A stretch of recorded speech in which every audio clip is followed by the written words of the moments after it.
नमस्ते फ्रेंड्स, आपका स्वागत है प्रमिला स्टिचिंग हिस अपने चैनल में। आज हम देखेंगे 4 टक्स ब्लाउज यानी सादे ब्लाउज की कटिंग 34 साइज के लिए हमें बना रहे हैं 34 साइज के लिए। तो चलो तो फिर स्टार्ट करते हैं। मैं सब आपको नाप अस्तर पे समझाऊंगी, आप आपके ब्लाउज पे ही इसे डाल के कट कर सकते हो। चलो तो फिर पहले हम क्या करेंगे, हमें स्लीव्स की कटिंग करनी है, तो इसलिए हम जैसे पहले हमने अस्तर को फोल्ड कर लिया था, वापस इसको एक बार फोल्ड कर देंगे। इस तरह से हमें 4 फोल्ड में चाहिए। पहले हमें पहला भी फोल्ड था, फिर इसको हमने वापस फोल्ड कर दिया तो हो गई 4 फोल्ड, मतलब इसमें 2 बाजू निकलेंगी। तो अभी हमें इसके लिए क्या करना है, हमारे छाती का यानी चेस्ट का चौथा हिस्सा लेना है। तो चौथा हिस्सा होता है 34 का होता है 8.5 इंच, 34 का चौथा हिस्सा होता है 8.5 इंच। तो हमने 34 का चौथा हिस्सा लिया, देखो 8.5 इंच। यहाँ मुझे थोड़ा कपड़ा कम पड़ रहा है क्योंकि मेरी जो स्लीव्स है, जो अस्तर है वो चौड़ाई में कम है, तो मुझे थोड़ा वहाँ पर ज्वाइन करना पड़ेगा, तो मैं वो सिलते समय कर लूँगी। अभी नीचे से हमें एक जैसी लाइन खींच के लेनी है, जिससे हमारा जो टेढ़ापन है ये तो वो उसके ऊपर हम कट कर देंगे। अभी यहाँ से हमें बाजू की लंबाई लेनी, जितनी भी आपकी बाजू की लंबाई उतनी ले लेना, उसमें 1 इंच ज़्यादा ले लेना। यहाँ बाजू की लंबाई है 3.5 इंच, उसमें 1 इंच मिलाया 4.5 इंच। तो इस तरह से हमने अपनी बाजू की लंबाई ले ली। बाजू की लंबाई में आपको 1 इंच ज़्यादा लेना है। अभी उसे हम एक सीधी लाइन में बना देंगे। जितनी भी आपकी बाजू है उसमें 1 इंच मिला देना, क्योंकि आधा इंच ऊपर की सिलाई के लिए शोल्डर के पास और आधा इंच मोहरी के पास। अभी हमें यहाँ से कैप हाइट लेनी पड़ती है। आपकी बाजू 4 इंच है तो आप 3 इंच कैप हाइट ले सकते हो, पर यहाँ हमारी बाजू की लंबाई है 3.5 इंच, तो हमें यहाँ कैप हाइट थोड़ी कम लेनी पड़ेगी। तो हम यहाँ 2.5 इंच लेते हैं, 2 और हाफ इंच, 2.5 इंच यहाँ पर हम कैप हाइट ले रहे हैं। पर आपकी 4 इंच 5 इंच है तो आप 3 इंच यहाँ कैप हाइट ले सकते हो। और वहीं से हमें 1.5 इंच अंदर लेना है। 1.5 इंच अंदर लेने के बाद देखो जहाँ बंद बाजू है वहाँ से भी 1 इंच के ऊपर टिक करके ये ऐसे ज्वाइन करना है। अभी ये ज्वाइन होने के बाद इनका दोनों का सेंटर निकाल दो। तो देखो इनका सेंटर जो भी आ रहा है उसके ऊपर ऐसे टेप को ये रखो और वहाँ से फोल्ड करके देखो। और ऊपर अभी हमें ये करनी है, ऊपर हमें आधा इंच लेनी है, ऊपर आधा इंच, और नीचे हमें सिर्फ 1/4 इंच की लाइन खींचनी है। ऊपर लाइन के ऊपर आधा इंच और लाइन के नीचे 1/4 इंच। अभी इसको हमें जैसे ये नहीं आ रही गोलाई, तो इसको इस तरह से कर दो स्केल की इससे, और उसको ऐसे गोलाई दे दो। ये सिर्फ हमने लाइन हमें गोलाई की हिसाब करने के लिए दी है। आपका हाथ बैठा है तो आप डायरेक्ट भी गोलाई दे सकते हो, पर जो बिगिनर्स होते हैं ना उनको थोड़ा देने में दिक्कत होती है। इस तरह से देखो मैंने जैसे स्लीव्स का ये दिया है, शेप दिया है, उसको आपको भी इस तरह से देना है। हमें अभी देखना है बाजू की चौड़ाई थी, यहाँ बाजू 5.5 इंच है और वहाँ 1.5 इंच हमें एक्स्ट्रा लेना है, जो कपड़ा हम ये रखते हैं मार्जिन के लिए, उसके लिए 1.5 इंच वहाँ से। अभी जो हमारा 1.5 इंच का जो आया था टिक मार्क, वहाँ से ये दोनों को ज्वाइन करना है इस तरह से। अभी हम कट कर देंगे। तो हमारी स्लीव्स कटिंग हो रही है। आपको इसमें कुछ दिक्कत हो तो कमेंट करके पूछ सकते हो, मैं आपके लिए अलग से वीडियो बना दूंगी। तो अभी देखो हमें यहाँ से पहले जो अनइवन है, मतलब ये जो हमने जो लाइन खींची थी वहाँ से कट कर देंगे सीधे में, इस तरह से कट कर देंगे। अभी यहाँ से भी हमें ऊपर जो हमने शेप दिया है गोलाई का वहीं से कट करना है, अंदर की तरफ से नहीं करना है। जो नए होते हैं और अंदर की तरफ से कट कर देते हैं और हमारी बाजू गलत हो जाती है। तो कभी भी ऊपर के पहले जो शेप है उससे कट कर लो। अभी जो यहाँ देखो एक्स्ट्रा थोड़ा है, अभी मैं यहाँ पहले सेंटर में, आप भी इस तरह से सेंटर में कट मार के रखा करो, क्योंकि जब भी हम बाजू जोड़ते हैं तो हमारे शोल्डर से अच्छे से उसको वो जॉइंट पकड़ के ही हम स्लीव्स को लगाते हैं। अभी देखो जो अंदर से गोलाई दी थी इसको ओपन कर दिया बाजू को, और अभी अंदर की गोलाई से हमने कट कर दिया। तो अभी ये दोनों तरफ की 2 बाजू निकल जाएगी इस तरह से। इस तरह से हमारी बाजू कटिंग हो गई है। अभी जो मुझे लगाना होगा एक्स्ट्रा, मैं उसको बाद में जो ब्लाउज सिलते समय लगा दूंगी। अभी हम पीछे की साइड की कटिंग करेंगे। इस तरह से अस्तर को फोल्ड ही करना है। जैसे बंद वाली बाजू की तरफ से हमें पीछे वाली साइड का नाप डालना है, क्योंकि हमारी पीछे वाली साइड बंद है, इसलिए हमें बंद साइड से ही डालना है। अस्तर को मैंने फोल्ड करके लिया हुआ है। तो अभी हम डालेंगे इसकी लंबाई। तो पीछे वाले हिस्से की जितनी भी आपकी लंबाई उसमें आपको 1 इंच मिलाना है। जैसे कि यहाँ पीछे वाली हिस्से का पल्ले की लंबाई ये है 13.5 इंच, जो ब्लाउज की लंबाई है तैयार 13.5, उसमें हमने 1 इंच मिला दिया, तो हो गए 14.5 इंच। तो आधा इंच ऊपर की सिलाई के लिए शोल्डर के पास के और आधा इंच कमर के पास, इस ऐसे मिला के टोटल हमने 13.5 इंच और उसमें 1 इंच ज़्यादा लिया है। आपकी जितनी भी लंबाई है उसमें आपको 1 इंच ज़्यादा लेना है। देखो यहाँ 14.5 इंच आ गई है। अभी हमें शोल्डर लेना है, तो शोल्डर यहाँ हम 5.5 इंच ले रहे हैं क्योंकि इनका जो शोल्डर है ब्रॉड है। आप 5.25 इंच ले लो, उससे भी फिटिंग अच्छी आती है। तो यहाँ शोल्डर 5.5 ले रही हूँ, पर आप 5.25 इंच भी ले सकते हो। अभी यहाँ से भी 5.5 कर रही हूँ क्योंकि एक सीधी लाइन आनी चाहिए इसीलिए। अभी हम मुंडा ले रहे हैं, जैसे arm hole 6 inch, arm hole 6 inch ले लिया, जिसको मुंडा भी कहते हैं। और देखो मैं यहीं से भी देख रही हूँ, यहाँ जो नाप डालेंगे चेस्ट के पास का वो भी हमारा सही आना चाहिए, इसलिए वहाँ मैं टिक कर रही हूँ। तो थोड़ा देख रही हूँ मेरा कपड़ा ऊपर नीचे तो नहीं हुआ, इस तरह से मैं देख रही हूँ, चेक कर रही हूँ, इसमें कुछ नहीं है। तो आप अभी चेस्ट का नाप डाल देना। चेस्ट है हमारी 34 मतलब 34, तो उसका चौथा हिस्सा हो गया 8.5 इंच। तो आपको 8.5 इंच के ऊपर एक टिक कर लेनी है।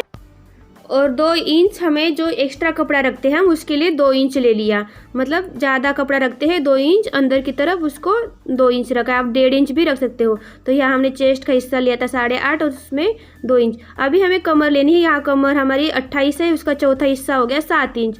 और उसमें हम 1 इंच टक्स के लिए लेंगे, जो पीछे की तरफ टक्स होता है उसके लिए 1 इंच लेंगे। तो 7 में 1 इंच मिला दिए तो 8, आपकी जितनी कमर है उतनी ले लो, उसमें 1 इंच मिला दो। और 2 इंच एक्स्ट्रा लेना है जो सिलाई मार्जिन बोलते हैं उसके लिए। अभी 2 इंच जो है उसके ऊपर हमने टिक ये कर दी, लाइन खींच दी, वही लाइन से हमारी फिटिंग की सिलाई आती है, तो ये ध्यान रखना। अभी हम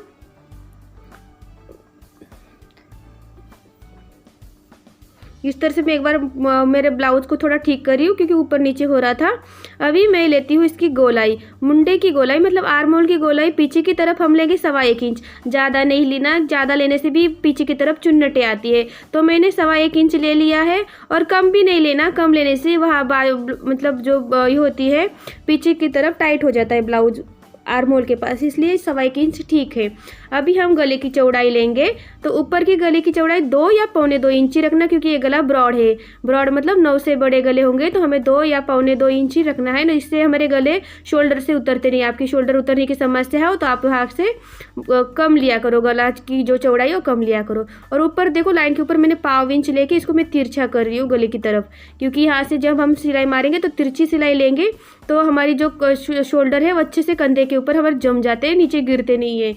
अभी हमें गले की लंबाई लेनी है, तो गले की लंबाई जितनी भी हो आपकी उतनी ले आना, उसमें आधा इंच मिला देना। यहाँ 9 थी, उसमें आधा इंच मैंने ज़्यादा ले लिया क्योंकि शोल्डर की तरफ दबाने के लिए। और नीचे हम चौड़ाई लेंगे 2.5 इंच, मतलब 2.5 इंच हम नीचे चौड़ाई लेंगे। आप 3 इंच भी ले सकते हो, पर इधर 2.5 ही था, मतलब उनको अच्छा लग रहा था तो मतलब ज़्यादा ब्रॉड नहीं पहनते इसलिए वो 2.5 लिया। आप ब्रॉड पहनते हो तो 3 ले सकते हो। और ऐसे हमने गोलाई का शेप दे दिया है। इस तरह आपको जो मन करे वो आप शेप दे देना। अभी मैंने कटिंग नहीं की क्योंकि वीडियो ज़्यादा बड़ा हो रहा था, इसलिए मैंने कटिंग का वीडियो नहीं दिखाया, आप कटिंग कर ले लेना। अभी देखो हम आगे वाले पल्ले की कटिंग करेंगे, तो मैं पहले से इक्वल कर लेती हूँ, वहाँ से कट कर देती हूँ। वहाँ हुक और आई के नाप डालने हैं। तो ये कपड़ा डबल ही है। अभी इसको खुले बाजू में से हम नाप डालेंगे क्योंकि हमें 2 पार्ट चाहिए ना, इसलिए हम खुले बाजू से डालेंगे। और ये हमारा अस्तर का कपड़ा फोल्ड करके लिया हुआ, मतलब 2 कपड़े हैं उसके अंदर।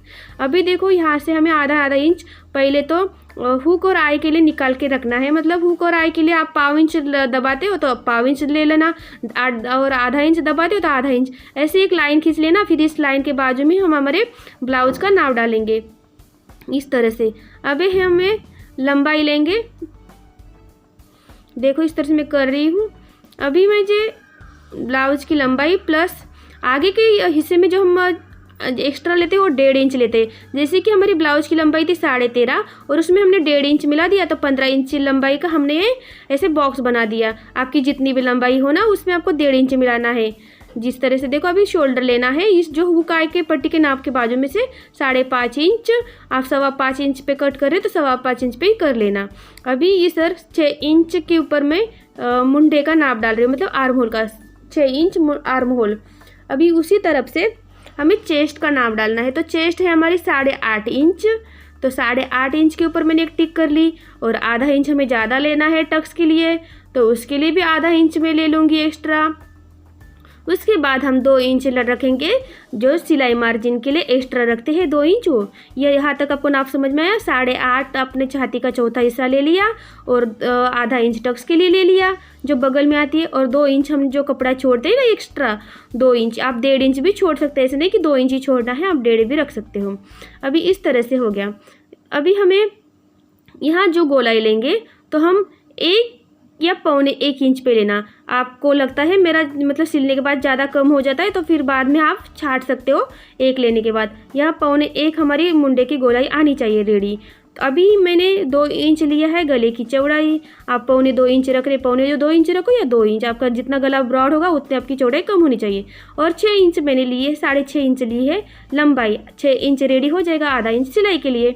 और 2.5 इंच नीचे से इस तरह से मैंने बॉक्स बना दिया। जितनी भी आपकी लंबाई हो ना उसमें आपको आधा इंच मिलाना है। यहाँ मैंने 6 में आधा इंच मिलाया था तो 6.5, और नीचे से चौड़ाई ली 2.5 इंच। इतना आपको समझ में आया।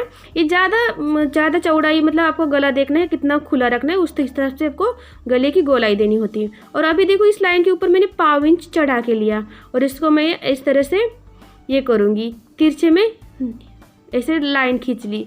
अभी उसी के बाद हमें कमर का हिस्सा डालना है। कमर हमारी 7 इंच है और इससे हमें 3 इंच ज़्यादा लेना है टक्स के लिए। कमर में 3 इंच मिला दो, जितनी आपकी कमर है उसमें 3 इंच का टक्स ले लो। और 2 इंच जो हमने कपड़ा एक्स्ट्रा रखते हैं सिलाई मार्जिन के लिए 2 इंच। और देखो जो हमारी तिरछी लाइन आई ना, मैंने अभी लाइन खींची, वहीं से हमारी सिलाई आनी चाहिए बाद में फिटिंग की लाइन। अभी हमें कर लेना है योक पट्टी। योक पट्टी के लिए जो हुक और आई की पट्टी है ना, वही से 4 इंच के ऊपर हमें एक मार्क कर ले लो, यानी टिक कर लो। अभी उस बाद में हमें यही से हुक आई की पट्टी के अंदर से 3.5 इंच के ऊपर एक टिक करके लेनी है, मतलब मार्क करके लेना है। इस मार्क के ऊपर हमें 3 इंच के ऊपर एक लाइन खींचनी है। यहाँ से मेरे गलती से 2.25 इंच हो गई थी, पर आपको 3 इंच की लाइन खींचनी है इस तरह से, और इसको क्रॉस में ज्वाइन कर लेना है। देखो जो हमने 4 इंच के ऊपर टिक की थी उसको और ये 3 इंच वाली को ज्वाइन कर दिया। अभी यहाँ पर भी हमें 3 इंच करना है। ये हमारी योक पट्टी का आकार होता है, इससे हमारा योक पट्टी अच्छे से बैठती है और इसका बेल्ट बहुत अच्छे से बनता है प्यारा सा, मतलब ज़्यादा चौड़ा भी नहीं और ज़्यादा छोटा भी नहीं, एकदम ऐसे परफेक्टली ये बेल्ट बैठता है, जिससे आपका जो ब्रश चेस्ट है वो अच्छे से बैठ पाती है। अभी देखो इस तरह से अभी हमें जो हमें 3 इंच की लाइन ली थी ना, आप ऐसे भी आपके ऊपर सीने के ऊपर से फुल बस्ट का नाप डाल सकते हो। नहीं तो आपको इतना नहीं आ रहा है तो आप क्या करो, डायरेक्ट जो नीचे से है ना यहाँ से 2.5 इंच के ऊपर एक लाइन खींच दो। 2.5 इंच, ज़्यादा टेंशन नहीं लेना, यहाँ से 2.5 इंच की एक लाइन खींच लेना तो हो गया। 2.5 इंच हो गए।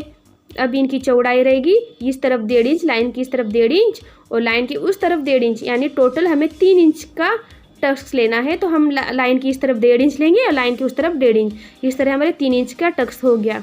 अभी इससे बहुत अच्छे से जैसे कटोरी को जैसे शेप आता है ना उस तरह से आ जाता है। अभी देखो हमें एक सीधी लाइन खींचनी है, इस तरह से हमें देखना है। फुल बस्ट हमारा 9 इंच है, क्योंकि 8.5 है तो फुल बस्ट 9 इंच होता है। 9 इंच के ऊपर से एक ऐसी लाइन खींच देना। लाइन खींचने के बाद एक सीधी लाइन खींच दी अपने 9 इंच के ऊपर। अभी हमने जो टक्स लिया है ना, मेन टक्स 3 इंच वाला, उसमें जो गैप रहेगा वो रहेगा 2 इंच 1.5 इंच का। तो मैं यहाँ से देख रही हूँ कितना आ जाएगा, पर आपको इतना नहीं सोचने की ज़रूरत। आप क्या करो, देखो मैं दिखाती हूँ। यहाँ से ना जो ये यहाँ से 1.5 इंच लेना, यहाँ से 1.5 इंच के ऊपर एक टिक कर लो। देखो अभी कहाँ कितना बच रहा है वहाँ, और यहाँ से भी 1.5 इंच करके ऊपर कर लेना। जो मैंने लाइन दी ना बीच वाली, वहाँ से 1.5 इंच, मतलब दोनों में टोटल 1.5 इंच रहेगा और बीच में का गैप रहेगा 3 इंच। और यहाँ से ले लेना आप 2 इंच ले लेना। यहाँ से जो हमारा टक्स है और ये टक्स की लाइन है ना फुल बस्ट की, वहाँ से 2 इंच के ऊपर हमारे टिक आनी चाहिए और ऐसे सेंटर में लेना। फिर बाद में जो आप सिलाई करोगे ना बगल वाली, तो बगल के जो कोना आ रहा है ना वहीं से आधा इंच पे आना चाहिए, इस तरफ नहीं आने चाहिए, चेस्ट की तरफ नहीं आने चाहिए, बगल में ही उसको दबाना है। अभी इसको आपका अंतर समझ में आया? मैं इधर अंतर आपको लिख के भी दे दूँगी स्क्रीन के ऊपर। और ये जब टक्स होते हैं ना सब आधा इंच के टक्स होते हैं। ये जो तीनों टक्स होंगे आधा इंच होंगे, ज़्यादा नहीं होंगे। अभी यहाँ से 1 इंच के ऊपर टिक कर देना। ये जो लाइन है हमारी योक पट्टी की, वहीं से 1 इंच के ऊपर टिक कर देना। और वहीं से जो हमने 3 इंच का किया था ना 1.5 इंच का, वहीं से इसे जोड़ देना इसको इस तरह से। और इसको भी हम जब लेंगे तो आधा इंच का ही टक्स लेंगे। मैंने ये भी कटिंग का वीडियो नहीं दिखाया क्योंकि ज़्यादा बड़ा हो रहा था। इस तरह से मैंने योक पट्टी अलग से निकाली। अभी इसमें कुछ कटिंग नहीं करना, सिर्फ गला कटिंग करना है और सब टक्स सिल के लेने हैं। इस तरह से आपको कुछ डाउट हो तो मुझे प्लीज़ कमेंट करके पूछ लेना। अभी जो आपको लगेगा थोड़ा नीचे जा रहा है तो आप थोड़ा सा कट भी कर सकते हो इसको पार्ट को, पर सिलने के बाद ही करना है, अभी नहीं। और अभी सेंटर में लगा रही हूँ क्योंकि पीछे तरफ भी हमें निशान उठाने पड़ते हैं, इसलिए मैं कट मार के ले रही हूँ। फिर बाद में पीछे की तरफ कट लगा दूँगी। इस तरह से हमारे सब बाजू पीछे का हिस्सा सब कटिंग, क्योंकि आपको कुछ भी डाउट हो तो कमेंट करके पूछ लेना। धन्यवाद।